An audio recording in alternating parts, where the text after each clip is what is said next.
Welcome to the Culture of Things podcast with Brendan Rogers. This is a podcast where we talk all things culture, leadership and teamwork across business and sport.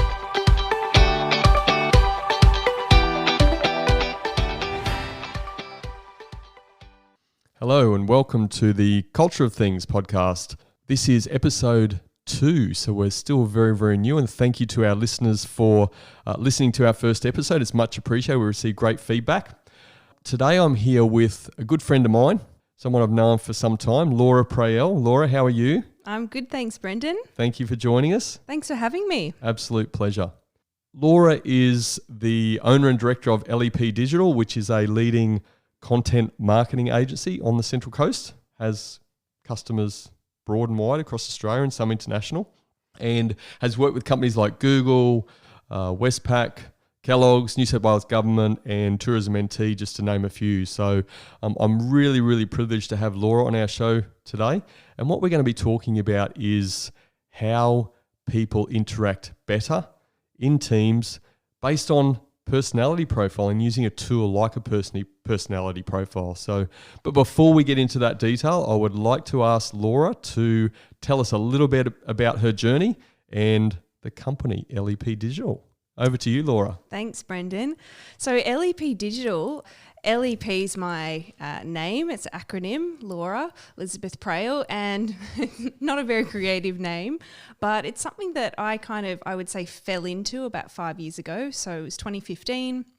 I was working in a full-time job in the city at the time for a large global company, and I really saw this need. I'd worked in the digital communications industry for about 12 years.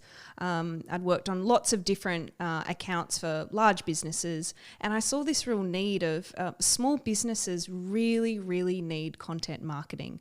They don't do it well. They don't have the resources necessarily. And so I started helping small businesses outside of this job. And word quickly spread, and all of a sudden I was working really long hours. I had to quit my job because I had too many clients and too much to do, and suddenly I had an agency and suddenly had staff. So over the last 5 years, we're now going into our 6th year in 2020, I've built a content marketing agency from the ground up, from no money at all, to an agency that now has a steady list of clients, as you mentioned, nationally, internationally. So it's been an exciting but difficult journey. Well done on what you guys have achieved as well. Thank you. Fantastic. You're a very humble person. I know that. I've known you for a period of time. I think it would be remiss of me not to prompt you to tell us a little bit about some of the awards that you've won and LEP Digital's won in your space. Tell us a bit about that. Yeah, that's right. So in 2018, we decided to put our hat in the ring for a few awards programs. And the first program we went in was the New South Wales Business Chamber Business Excellence Awards. And that's a pretty well-known award program. We went in at the Central Coast level, first at the Gosford level, then the Central Coast level as you progress. And I was really lucky to have picked up the winner of the Outstanding Young Entrepreneur of the Year in the Central Coast region. And I actually represented our state at that level, along with a lot of other entrepreneurs out there. So that was completely unexpected and a huge, huge privilege to be part of, such an excellent, degree of people. And then last year, 2019, we actually picked up in the same awards program Micro Business of the Year, also at the regional level. So we went off to the state awards to show off what we knew and how far we'd come. So yeah, it was really really exciting.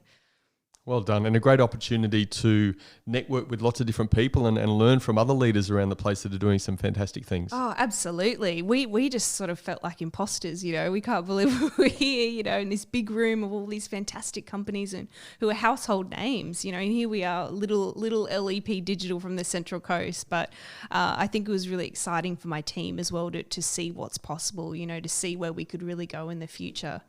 So let's get into our content that we want to talk about today, about how we can work together better.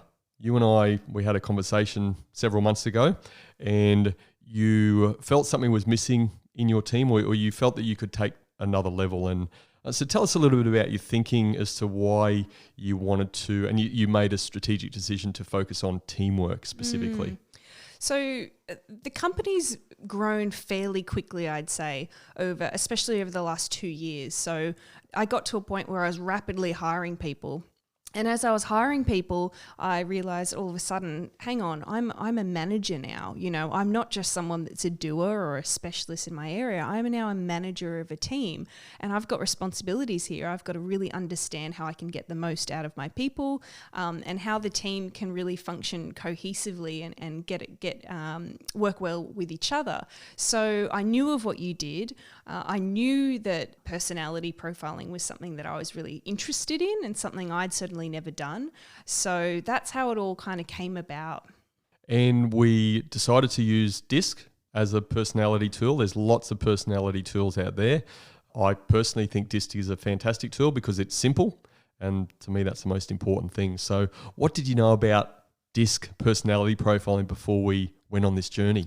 I knew nothing about it. This is completely new to me, despite having worked in a lot of large businesses and even in communication roles and internal communications. I had never, ever done a personality profile. So I wasn't really aware of what was out there, but I'm fascinated by humans. I'm fascinated by what makes us tick, what makes us different. It was interesting to me because this is brand new, uncharted territory. So I was kind of, open to being led and finding out more about that. Let's jump forward a little bit. Given what you now know, and we'll delve into that in a minute. What do you think? Why do organisations not take this on? And are they really missing something about getting the best out of their people and understanding their people and not doing something like this? Yeah, absolutely. And I think that the thing to remember is you don't have to wait till there's a crisis in your business to learn more about yourself and your team. This is something you can do at any time along the journey. It can be at the start, it can be in the middle, it can be when you're quite mature in the business. But the point is, you need to understand how your team works, what motivates them. People work in very different ways, and we see that every day. We see that in our family. I'm very different to my sister. I'm very different to my mum. And I think it's really important that businesses take this seriously. If they want to succeed, if they want to have a high-performing team, if they want to get more done, be more productive, sell more, they need to understand how to empower their people to do that. So I think why businesses don't do it, I think fear. I think people are resistant to change. They think, I don't want to know. I don't want to know what's wrong. I just want to keep doing what I've always done. So I think the people that really take the leap are people that have that growth mindset. They're open to learning. That's my take on it. And were there, in your business and making the decision to focus on teamwork and to at least start understanding your other team members and yourself, was there any particular situation or event or events that happened in your business that really made you think, hey, we need to do something else in our business to take us to this next level? Yeah, I think as new people were joining the team, people of different ages, different backgrounds, I think I noticed, and certainly some of my team members approached me, that there were frustrations with how things were getting done.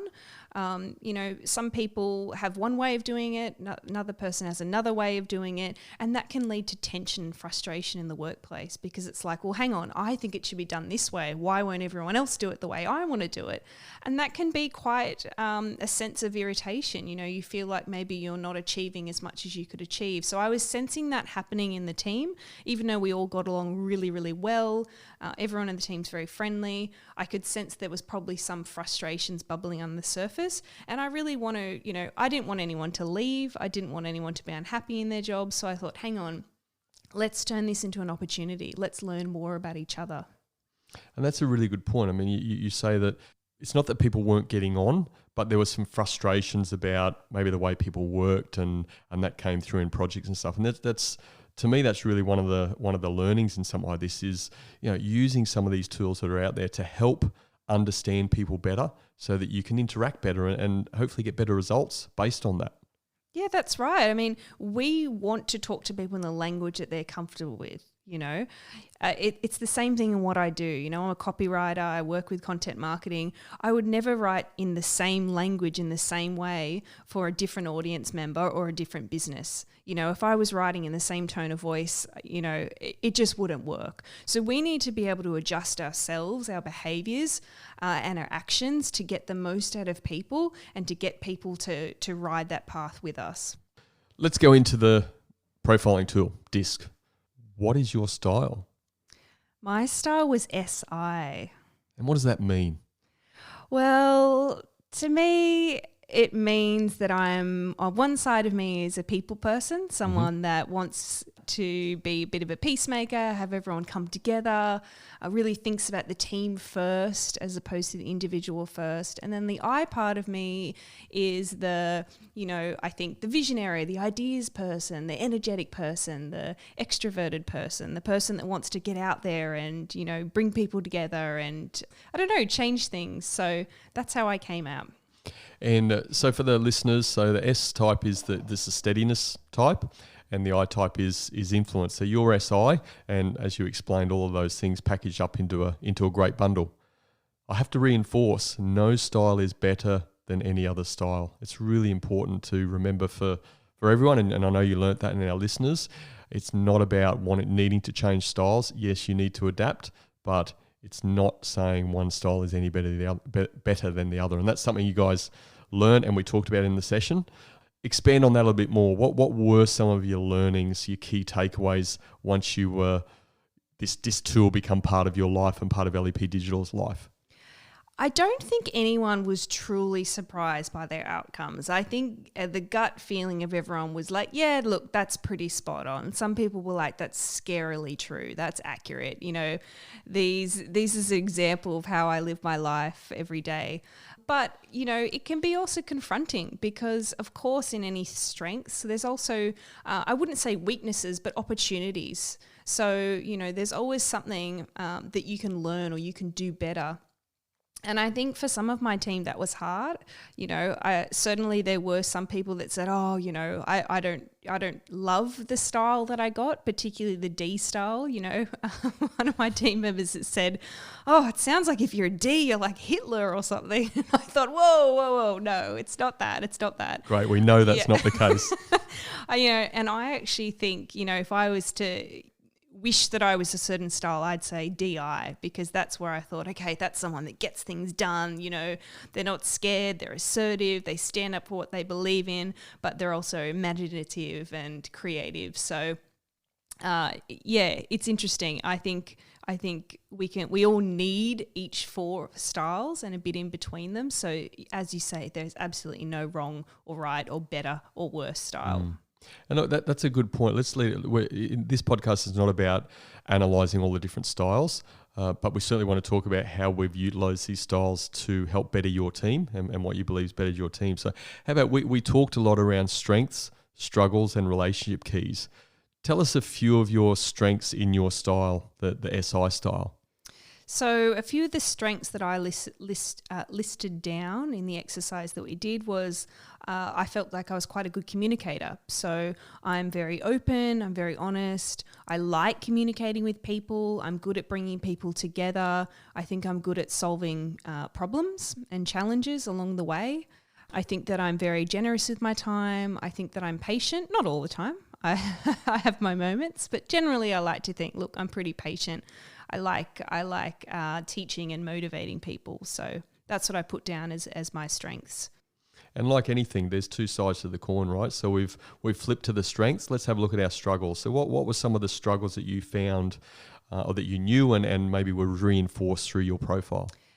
Yeah, so some of the struggles or weaknesses I put down for myself was I tend to take too much on at times and feel quite overwhelmed. So I'm the type of person that I take on other people's problems a lot and I live and breathe them, and then I start to, feel stressed because I'm taking on too much and feeling quite overwhelmed with it all.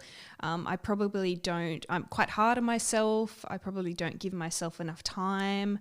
I've got quite high standards for myself, so I'm always going, oh no, you can do more, you can do better. So that can make me quite tired. So I find that I get fatigued from that as well. My other weakness is that I'm not big on conflict. So I don't like fighting. Sometimes I'll avoid saying something because I don't want to upset someone because, back to my strengths, I like to bring people together. I like to make people happy, and that's my favourite thing when everyone's getting along. So that's something that I think is definitely something that I can be working on as a leader, because we all know conflict happens. It's part of life. And as you said when we chatted, conflict is good. Conflict is good in a workplace. You want conflict because conflict allows you to actually solve things and have the real truth come up and have an opportunity to address it. For me, and I may be a little bit biased, obviously using this tool a lot, but there's a real comfort in, like you said about your team, and we did that guessing approach, what do you think other people in the team are?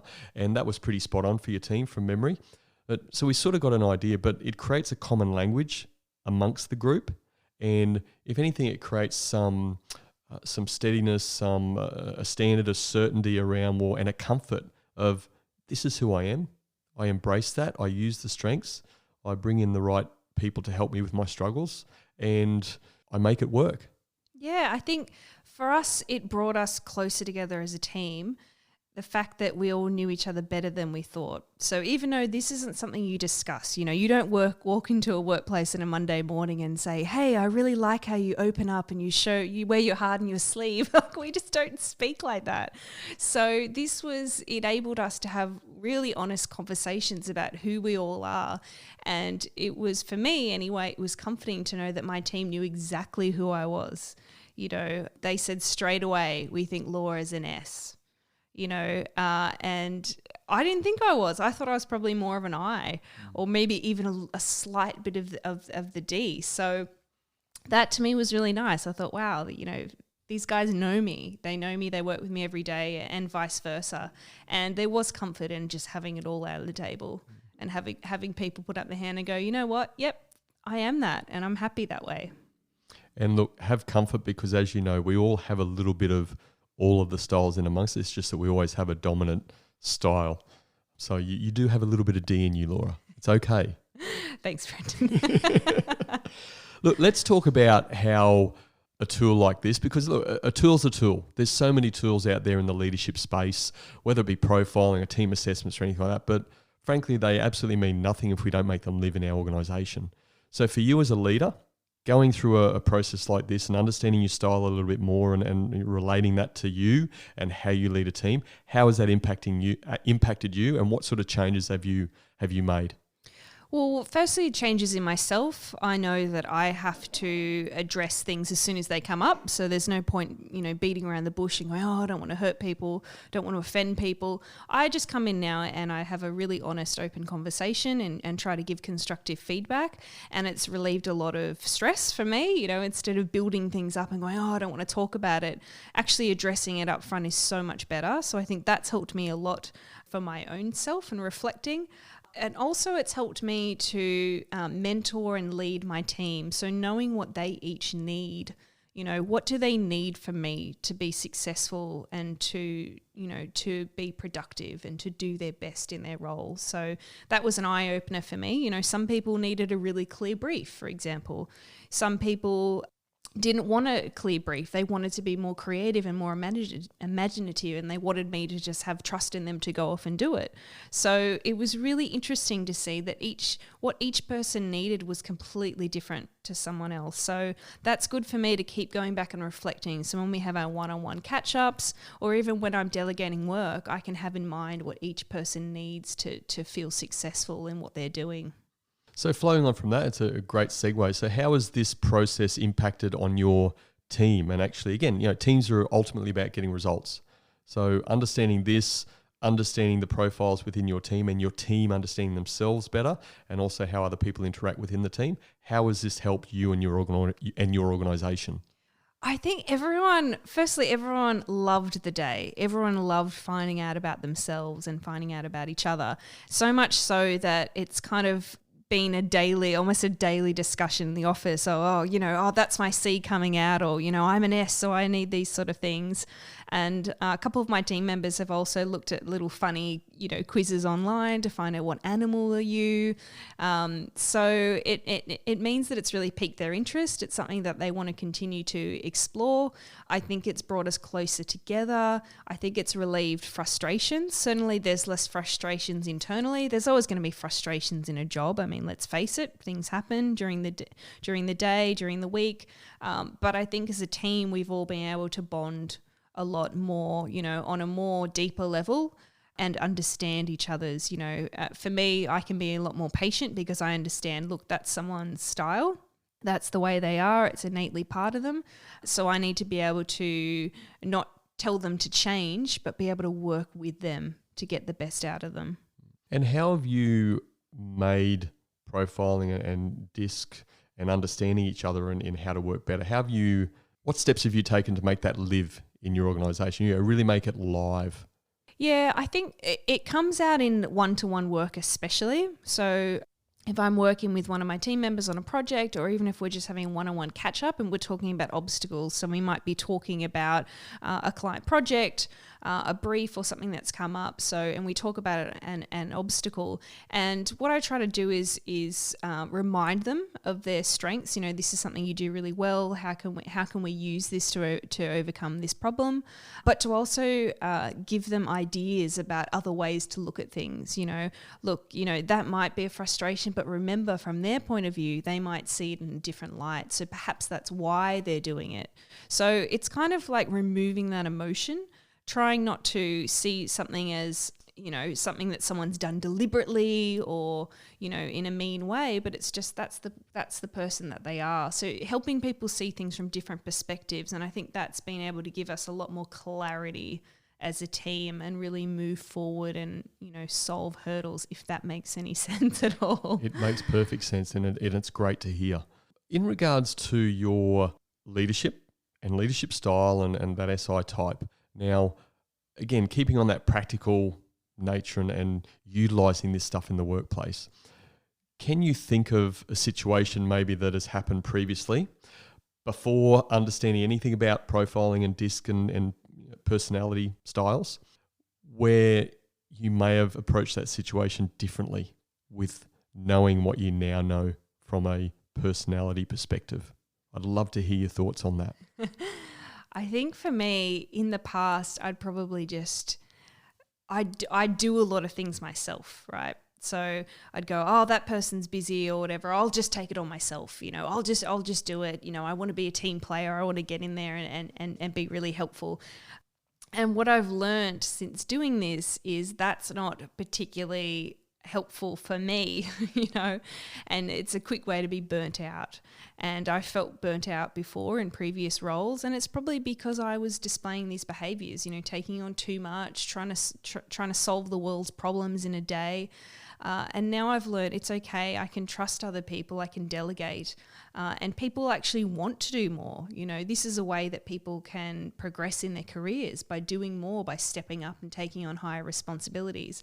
So I've really made a concerted effort since after we've done this DISC profiling to let go a little bit. That doesn't mean that I'm not focus on high standards and quality work and managing, but it just means that I'm allowing other people to help me. I'm asking for help and going, hey guys, I really need help with this project. Do you think you'd be able to help me with this? I know that you're really good at doing X, Y, Z. And that's helped the team. I think a lot of people are going, yeah, I'm really pleased that Laura's trusted me to go off and do this incredibly important, project or task. So that's how I've reflected on it and changed.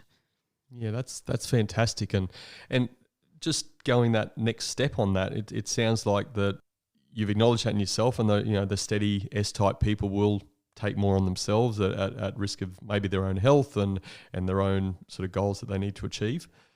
How is, if anything, the profiling and understanding different personalities in your team come into decision-making about who you might approach to do a certain task? Yeah, that's another one is, and I know we spoke about this on the day, that depending on your personality type, it depends on what task you can give them. So, if you need something that's done really, detailed, a lot of analysis, that, you've got a lot of time to do it, it needs to be done really thoroughly, you might give it to a C-type, for example. Because that they're really detailed analysis. They like, studying everything, getting things right. It might be really a data analysis job. But if I need something to be done really quickly and I just need a really quick result, maybe that's someone more for a D personality. I know that I can trust them to just go get the job done. They don't need a whole lot of information or brief. They can do it fairly fearlessly. So that's helped me allocate tasks that people are not going to be stressed out by receiving, and be happy with, because at the end of the day, I want my team to be happy. That's what I care most about. Of course, I want the business to grow and our clients to be happy and for us to do really good work, but I really believe that starts in employees being happy and feeling fulfilled at work, because the rest just flows from there. You told me the other day around some of the great stuff you're doing with meetings. Again, this podcast today is not to delve too far into that, but one of the things that we found through this process was that you had a great mix of personality types in your team. I guess we can say that wasn't necessarily deliberate, because we weren't using a tool around when you were looking at people to come into your business. But how do you think that has helped get better meetings, get better conversation within your meetings? Because that's what you explained to me a little while ago. So tell us a bit about that.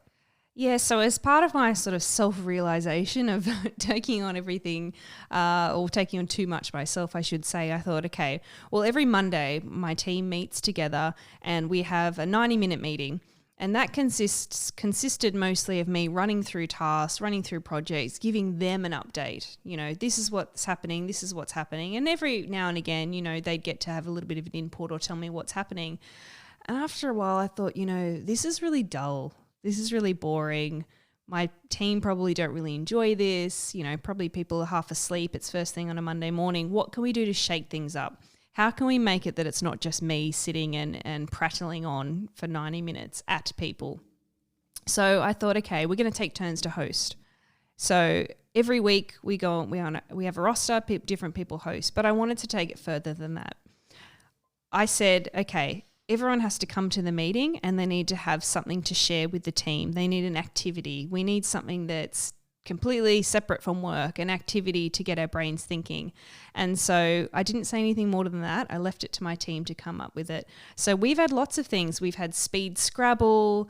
We've had trivia sessions. One of my staff members even created an escape room for us in the office. So we showed up one Monday morning. We all got locked out of the office so she could set up. And then we came in and there was locked boxes. There was a countdown timer on one of the computers. And we were given a set of instructions and we had to work as a team to unlock a box. So that was pretty cool. I don't know if we could top that one. I think there's probably a few listeners out there that might take some of that advice and throw it into their meetings. Maybe there's a lot of people out there that are having pretty boring and unconstructive meetings. So maybe starting with an escape room type style will get people a bit more engaged. That's right. Now, let's get personal, Laura. How has a profiling tool helped you in your personal life? Because you're recently engaged. I am.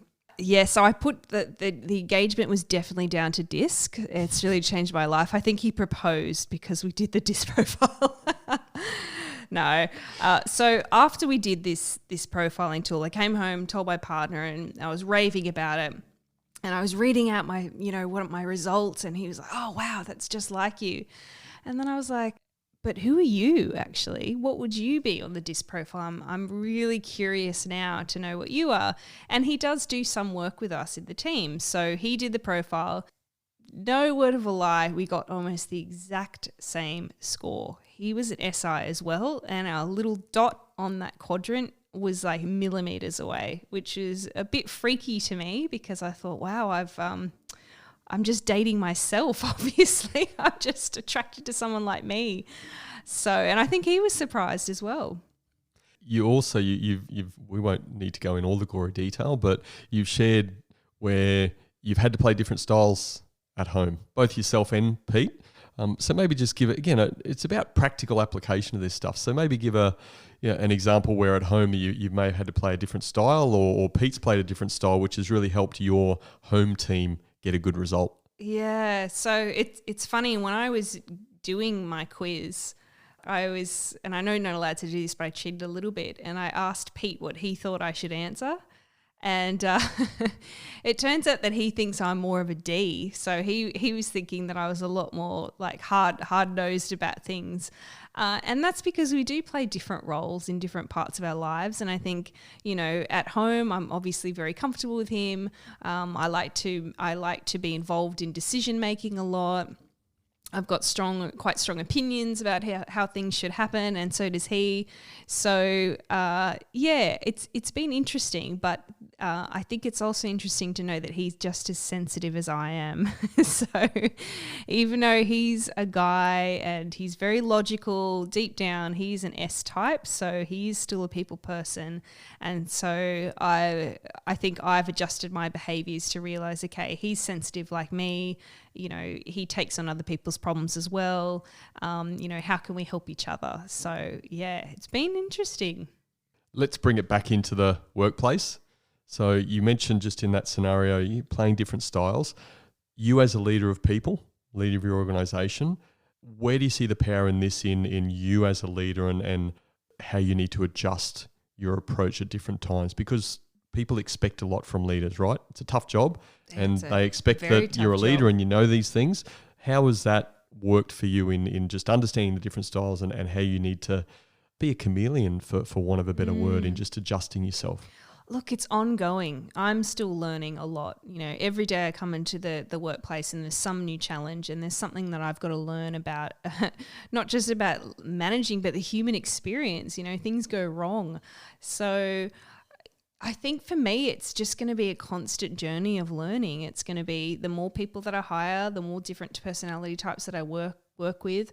It's going to be about, okay, how can I learn from my mistakes? Because we all make mistakes, How could I have approached something differently?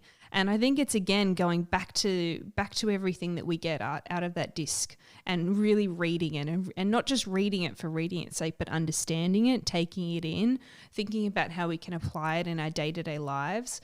Because I think if you don't do that, you just default back into your normal behaviors, right? Because it's easy not to change. It's easy to just, as I said earlier, just keep doing what you're doing, go default back to that behavior.